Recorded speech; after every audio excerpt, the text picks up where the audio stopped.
কে তোমাকে ভালো রাখলো, কে তোমাকে ভালোবাসলো সেগুলো না দেখে নিজের ভালো রাখার দায়িত্বটা বা নিজেকে ভালোবাসার দায়িত্বটা অনেক সময় নিজেকেই নিয়ে নিতে হয়।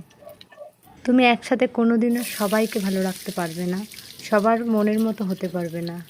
তাই নিজের মনের মতো হওয়াটাই সব থেকে শ্রেয়।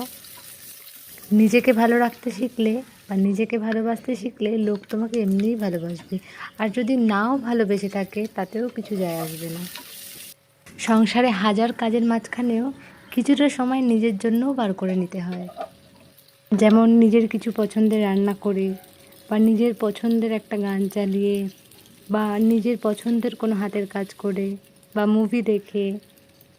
এভাবে নিজেকেই ভালো রাখো, সবার আগে সেটাই দরকার। তুমি যদি নিজেকেই না ভালোবাসতে পারো, অন্য কেউ তোমাকে কী ভালোবাসবে? এই যেমন কাল আমার খুব পাস্তা খাওয়ার ইচ্ছা হচ্ছিল, কিন্তু আমাদের বাড়িতে খুব একটা কেউ পাস্তা খায় না।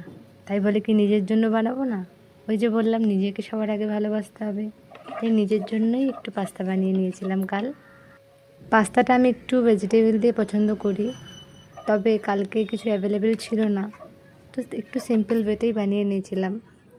এটা অ্যাড করেছিলাম একটা ডিম আর একটা চিকেন পকোড়া।